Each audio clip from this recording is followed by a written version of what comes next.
Assalamualaikum warahmatullahi wabarakatuh, Bapak Fajar. Waalaikumsalam warahmatullahi wabarakatuh, Bu Ranulin. Seperti yang sudah kita bicarakan kemarin bahwa, apa yang sudah kita pelajari yaitu mengenai coaching, di sini saya akan menjadi supervisor dari Bapak Fajar sebagai seorang coach ya. Di sini ada beberapa hal yang harus diperhatikan dalam coaching. Yang pertama adalah mendengarkan dengan aktif, yang kedua mengajukan pertanyaan berbobot, yang ketiga adalah alur coaching-nya, yaitu alur theta atau alur rasa kemarin, dengan memperhatikan beberapa prinsip dari coaching.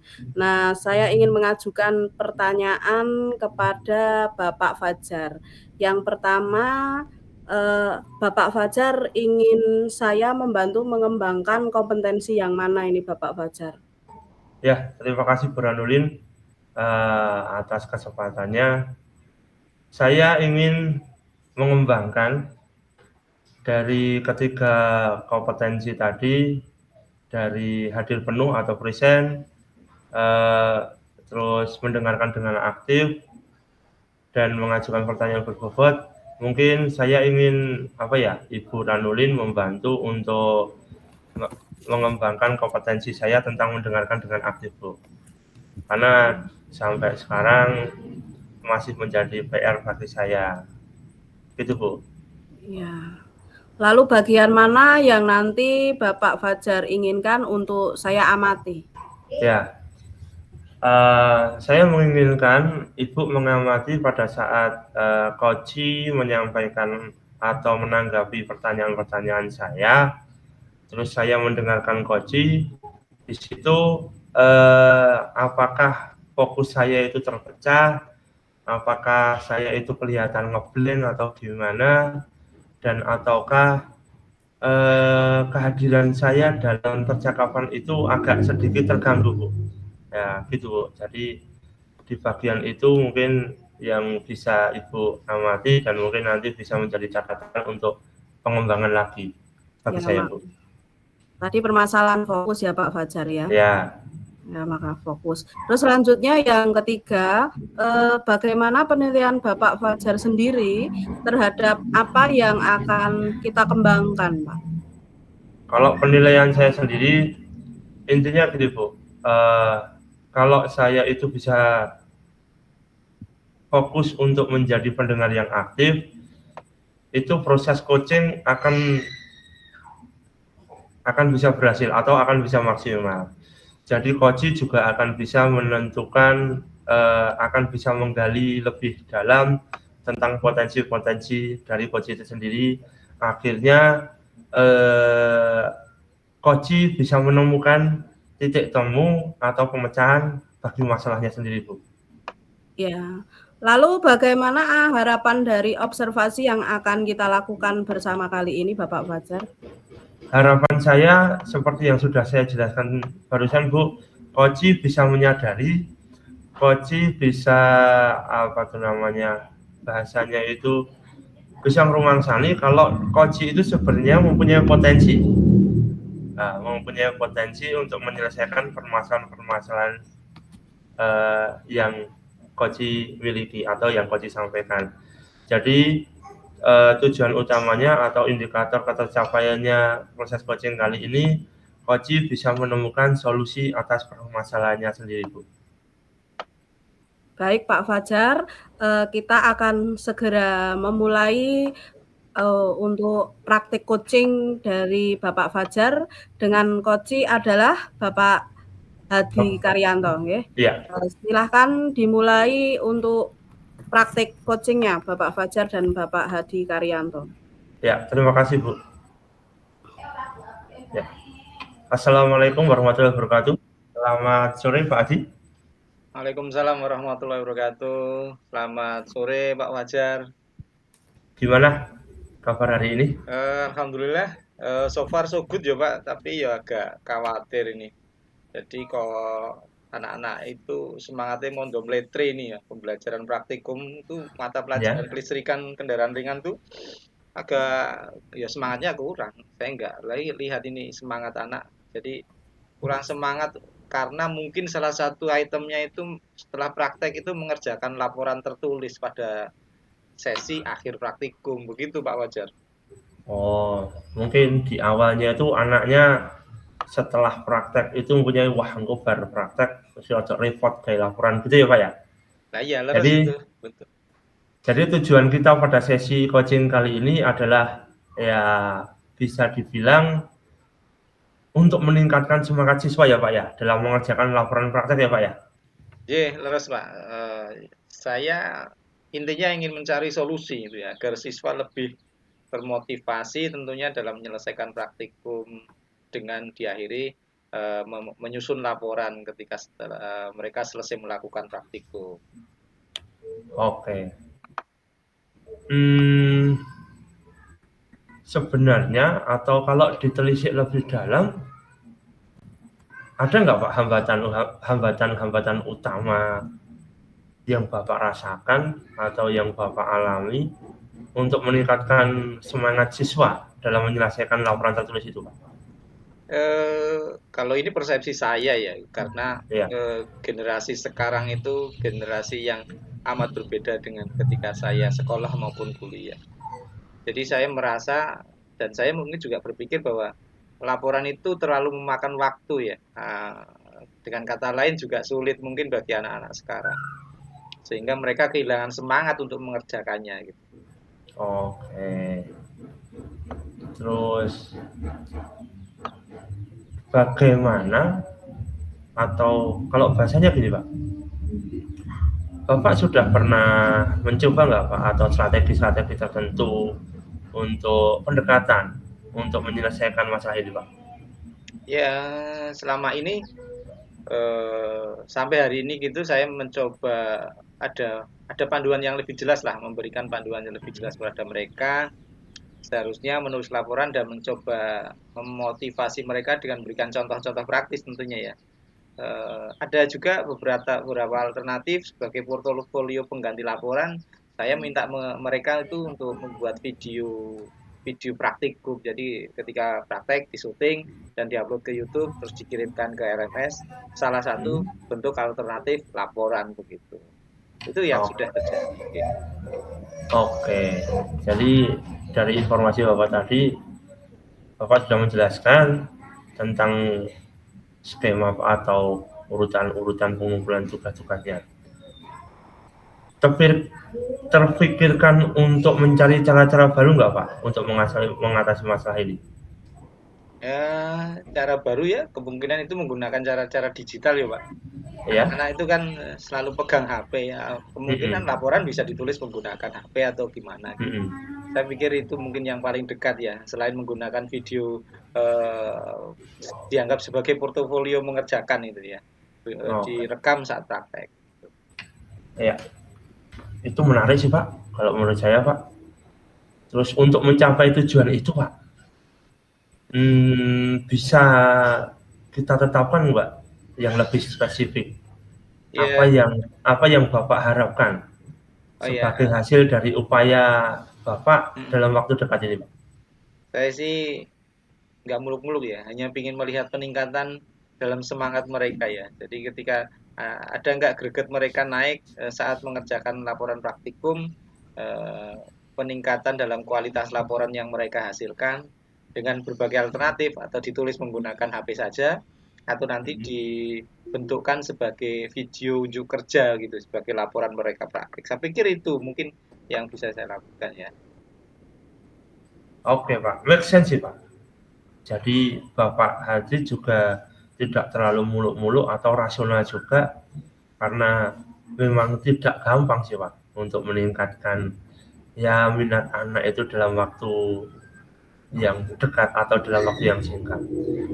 Oke, kita beralih ke rencana Pak. Jadi bagaimana atau rencana apa yang ada di pikiran Bapak untuk mencapai tujuan ini? Atau apakah ada ide-ide langkah konkret yang dapat diambil Pak?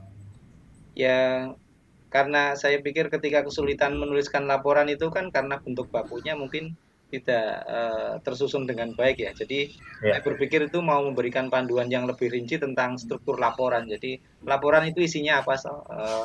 Jadi item apa yang harus dilaporkan. Mungkin saya buat semacam format format laporan gitu. Selain saya akan berinovasi dengan laporan itu tidak perlu ditulis tangan, tapi ditulis menggunakan HP dan dikirimkan menggunakan Google Form atau menggunakan Google Docs sekaligus yang akan diimplementasikan di LMS Google Classroom. Selain itu juga mungkin ya bentuk lain, saya kan harus secara diferensiatif memberikan peluang pada anak-anak yang eh, cara gaya belajarnya itu audiovisual ya. Mungkin mereka akan buat video dan diupload di YouTube, terus linknya dikirimkan ke LMS sebagai bentuk lain dari laporan. Saya pikir itu Pak Fajar selama ini. Menarik sekali Pak, kalau saya menyimak dari penjelasan Bapak tadi. Terus langkah pertama yang akan Bapak ambil seperti apa Pak? Ya, Dan tidak ribet. apa namanya, selain langkah pertama, untuk melacak atau untuk scanning kemajuan siswa, itu langkah-langkahnya seperti apa Pak? Ya karena tadi yang sudah saya sampaikan itu membuat persiapan panduan laporan. Tentunya saya akan memantau progres ya dalam menulis laporan dan mengadakan kita buat diskusi kelompok setelah adanya praktikum itu untuk membahas hasil praktikum sekaligus untuk memantau progres mereka dalam membuat laporan. Jadi habis praktek diskusi kita kasih jeda untuk membuat laporan digital atau portofolio berupa unjuk kerja direkam, terus kita adakan diskusi sekaligus memantau perkembangan mereka dalam membuat laporan. Saya pikir masih dalam area pembelajaran dan itu bisa dipantau by name gitu ya. Saya pikir itu efektif mungkin ya. Ya, bagus sekali Pak. Kalau menurut saya itu rencana yang realistis, yang sangat, kalau menurut saya juga sangat bisa untuk diterapkan. Jadi mungkin Bapak bisa menerapkannya. Sesi coaching kali ini saya kira sudah cukup ya Pak ya, karena Bapak sudah menemukan cara untuk meningkatkan itu dan cara-cara yang akan Bapak lakukan, langkah-langkahnya sudah ada. Terus bagaimana perasaan Bapak tentang rencana ini? Ya, Apakah Bapak merasa lebih siap untuk mengatasi masalah ini? ya, alhamdulillah ya. Saya tidak terpikirkan sebelum melakukan coaching ini ya. Ide-ide ternyata muncul dalam sesi coaching kali ini. Jadi saya merasa lebih senang dan otomatis saya merasa lebih yakin sekarang. Jadi karena ini memberi saya arah yang jelas untuk meningkatkan semangat siswa dalam menulis laporan praktikum tentunya. Saya pikir seperti itu ya Pak Fajar. Iya, saya siap ya. Doa saya semoga berjalan dengan lancar yang pertama. Terus anak-anak juga semangatnya juga semoga membaik terus, bisa stabil semangatnya untuk menjalani pembelajaran pada mata pelajaran Bapak. Ya, mungkin sesi coaching hari ini harus kita selesaikan Pak. Ya, Bapak jangan ragu kalau ada apa-apa menghubungi saya. Nomor WA saya juga tidak akan ganti kok Pak, tenang saja. Jadi santai saja Pak, kalau ada apa-apa bisa cerita-cerita ke saya. Terima kasih Pak untuk waktunya untuk sesi kali ini. Ya, Assalamualaikum warahmatullahi wabarakatuh. Waalaikumsalam warahmatullahi wabarakatuh. Matur nuwun. Terima kasih sekali Pak Fajar.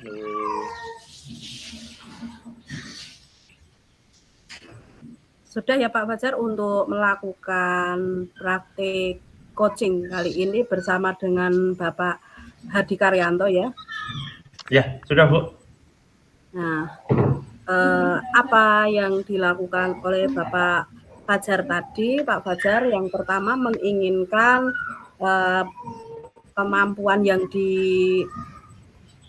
diupayakan adalah kemampuan untuk mendengar dengan aktif. Ya. Di sini terlihat sekali Bapak Fajar sudah sangat bagus dalam hal tersebut, yaitu mendengarkan dengan aktif, tidak gerusa-gerusu dalam memotong pembicaraan yang dilakukan oleh coach ketika berpendapat. Di sini pertama kali yang Bapak Fajar lakukan sebagai seorang coach itu sudah sangat baik, yaitu menanyakan kabar terhadap koci dan mampu mengembangkan serta menggali masalah koci secara mandiri, yaitu Ya, permasalahan motivasi pembelajaran untuk praktik di SMK ya Pak ya, karena ya, SMA kebanyakan adalah berupa praktik. ya, benar Bu. Ini ya, di sini Pak Fajar juga sudah bagus dalam hal menerapkan konsep Tirta mulai dari tujuan, identifikasi, rencana aksi hingga tanggung jawab dan sudah dijawab oleh Koci yaitu Bapak Hadi Karyanto, di mana Bapak Hadi Karyanto ketika Bapak Fajar tadi menanyakan tentang tujuan, Bapak Hadi Karyanto juga langsung sigap menanggapi. Itu berarti bahwasanya komunikasi yang digunakan oleh Bapak Fajar itu sudah bagus.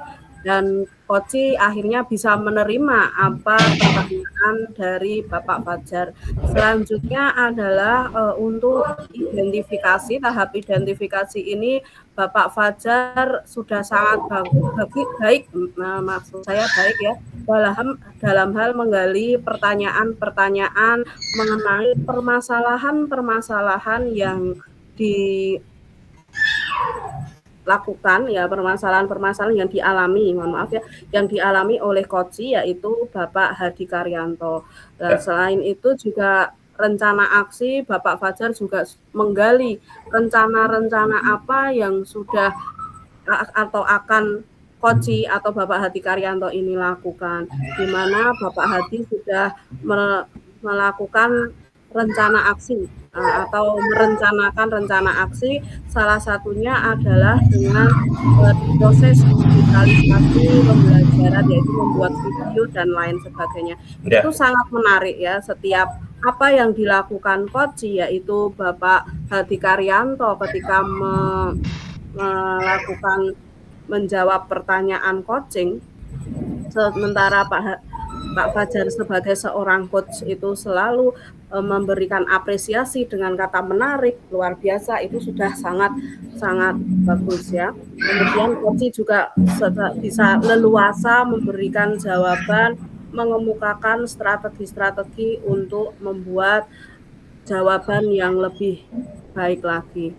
ya, Semua sudah baik apa yang dilakukan oleh Bapak Fajar, terutama dalam hal mendengarkan dengan baik. Bahkan Pak Fajar berulang kali memperdalam pertanyaan itu sehingga pertanyaan itu menjadi berbobot. Itu juga sudah dialami oleh Bapak Fajar sebagai seorang coach. Lalu ya. di sini bagaimana Bapak Fajar menilai sendiri performa dalam kompetensi tadi, Bapak Fajar sebagai seorang coach, bagaimana Pak?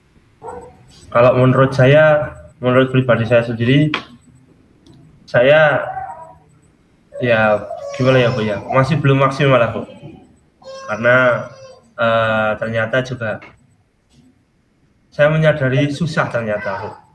Jadi untuk mendengarkan aktif, untuk mencerna penjelasan-penjelasan atau yang diungkapkan oleh Koci, dan untuk mengungkapkan atau mencari pertanyaan-pertanyaan selanjutnya untuk mendalami Koci itu ternyata tidak mudah Bu. Nah, jadi ada beberapa saat tadi mungkin yang saya agak sempat lama ngomongnya itu karena ya itu tadi ada jeda, kayak seperti ada jeda saya dalam mengungkapkan pertanyaan ke Koci itu karena itu tadi tuh Bu, untuk menyimpulkan dari yang Koci utarakan itu dan untuk menyampaikannya itu agak belibet ternyata tidak mudah gitu Bu, Ya, kalau menurut saya Bu. sebetulnya sudah bagus Pak. Ya, Tapi mengapa Bapak Fajar membuat Bapak sendiri menilai demikian Pak? saya mempunyai penilaian seperti itu karena ini ya Bu ya, saya tipenya orangnya agak pemikir Bu. Jadi apa yang akan saya utarakan itu harus saya saring 2-3 kali ini nanti masuk sesuai dengan temanya atau enggak, terus nanti mengarah ke tujuan saya yang berikutnya atau tidak. Jadi seperti itu, Bu. Jadi kalau bahasanya itu agak gradul gitu loh, Bu ya. Nah, gitu, Bu. Tadi selepas Pak Fajar dan Pak Hadi melakukan praktek coaching, saya kan sudah menyampaikan beberapa hasil pengamatan saya ya Pak Fajar. Iya, Bu. Menurut Pak Fajar, bagaimana nih hasil dari pengamatan saya tadi sebagai seorang supervisor menurut Bapak Fajar? Di mana saya mengamati pada saat Bapak Fajar melakukan coaching itu sudah sesuai dengan konsep Tirta dan Bapak Fajar sudah menerapkan mendengarkan aktif dan juga memperdalam dari pertanyaan-pertanyaan konsep Tirta dengan pertanyaan-pertanyaan berbobot. Bagaimana Pak Fajar mendengarkan pendapat saya tadi, Bapak Fajar? Ya, kalau secara keseluruhan saya setuju, Bu, dengan pendapatnya Ibu. Karena bukannya tidak sesuai antara pernyataan saya yang barusan dengan penilaian Ibu, karena yang saya rasakan itu kan yang tahu saya sendiri, Bu. Karena yang saya rasakan tadi untuk mengungkapkan apa yang ada di pikiran saya akhirnya kok jadi pertanyaan saya yang saya utarakan itu beratul kan itu maksudnya itu tidak bisa. Maksudnya itu tidak bisa dilihat atau tidak bisa diketahui oleh orang lain. Jadi ini yang saya rasakan. Kalau misalkan Ibu mempunyai pemikiran seperti itu, ya alhamdulillah, Bu, ternyata apa yang saya takutkan itu dan apa yang saya rasakan itu tidak diketahui atau tidak tercium oleh yang lain gitu loh, Bu. Nah, ternyata itu mungkin itu cuma keresahan saya. Ya mungkin saya besok juga butuh di coaching dengan. Ya. Nah, jadi Pak Fajar tadi merasa resah ya Pak ya dengan merasa resah dengan praktek coaching, padahal Pak Fajar tidak merasakan bahwa sudah melakukan hal yang demikian, bahwa Pak Fajar juga sudah melakukan pertanyaan-pertanyaan terbuka kepada seorang coaching. Nah, tapi kalau Pak Fajar merasa demikian, mungkin seharusnya Pak Fajar besok-besok lagi ketika mempraktekkan coaching bisa lebih baik lagi mungkin ya Pak daripada hari ini, meskipun sekarang Bapak Fajar menurut saya sudah bagus. Siap, Bu. Siap. Lalu tindak lanjut ke depan rencana Bapak Fajar setelah melakukan praktek coaching ini seperti apa Bapak Fajar? Ya, tindak lanjut saya gini, Bu. Karena apa yang sudah saya ungkapkan barusan, saya mempunyai gagasan atau saya mempunyai pikiran ini mungkin karena belum terbiasa. Jadi saya mempunyai pikiran untuk memperbanyak atau lebih sering-sering melakukan sesi coaching, Bu. Jadi agar lebih terbiasa dalam menyimpulkan apa yang diungkapkan coach dan terbiasa untuk menyampaikan apa yang ada di pikiran saya atau kesimpulan yang ada di pikiran saya, Bu. Itu, Bu. Luar biasa sekali rencana dari Bapak Fajar. Bapak Fajar menilai bahwa Bapak Fajar kurang sering terbiasa dalam mempraktekkan coaching, sehingga Bapak Fajar masih perlu lagi mempraktikkan coaching ke depannya ya Bapak Fajar ya. Dari diskusi kita kali ini Pak, apa yang sudah terbayang dari Bapak Fajar, yang Bapak Fajar akan lakukan itu ke depannya itu adalah apa Pak untuk meningkatkan lagi performa Bapak Fajar sebagai seorang coach dalam praktek coaching ini seperti apa Pak? Ya, saya sudah terbayang, Bu. Jadi kalau untuk praktek coach selanjutnya yang perlu saya kembangkan sama seperti tujuan di awal tadi, yaitu tentang mendengarkan aktif, itu pasti, mendengarkan permasalahan coach, terus dalam merumuskan pertanyaan-pertanyaan berbobot, Bu. Itu yang bayangan saya yang untuk saya bisa kembangkan ke depannya, Bu. Lalu kira-kira siapa yang bisa membantu Pak Fajar dalam meningkatkan performa Bapak Fajar ketika nanti Bapak Fajar kembali lagi mempraktekkan praktek coaching? Yang bisa membantu itu tentu saja rekan-rekan sejawat saya, Bu. Karena target dari kegiatan coaching ini adalah rekan-rekan sejawat, Bu. Jadi kalau menurut pendamping klien saya, semakin sering kita melakukan sesi coaching, itu nanti kemampuan saya dalam menjadi coach itu akan juga semakin terasa. Bagus sekali apa yang diutarakan Bapak Fajar. Dari hasil tersebut berarti Bapak Fajar juga sudah bisa menilai diri sendiri dalam melakukan praktek coaching bersama dengan coachi. Itu sudah sangat bagus karena Pak Fajar sudah menerapkan tahap-tahap atau alur dalam coaching sendiri, yaitu salah satunya adalah alur TIRTA, yaitu tujuan, identifikasi, rencana aksi, dan tanggung jawab dari coachi, dan coachi bisa mengeluarkan semua pendapatnya. Di sini sebagai penutup, yang saya salut dari Bapak Fajar, di mana Bapak Fajar ini selalu ingin belajar, selalu ingin memperbaiki apa yang sudah dilakukan. Meskipun apa yang dilakukan Pak Fajar dalam praktek coaching ini sudah baik, tapi Pak Fajar ingin memperbaikinya lagi agar menjadi lebih baik dalam praktek coaching di kemudian hari. Seperti Ya, itu ya Pak Fajar? ya, Bu, benar, Bu. Nah, terima kasih atas pertemuan kita pada hari ini. Terima kasih juga Bapak Hadi Karyanto sebagai seorang coachi. Demikian dari pertemuan kita kali ini. Apabila ada salah kata mohon dimaafkan. Sampai bertemu pada kesempatan berikutnya. Wassalamualaikum warahmatullahi wabarakatuh. Waalaikumsalam warahmatullahi wabarakatuh.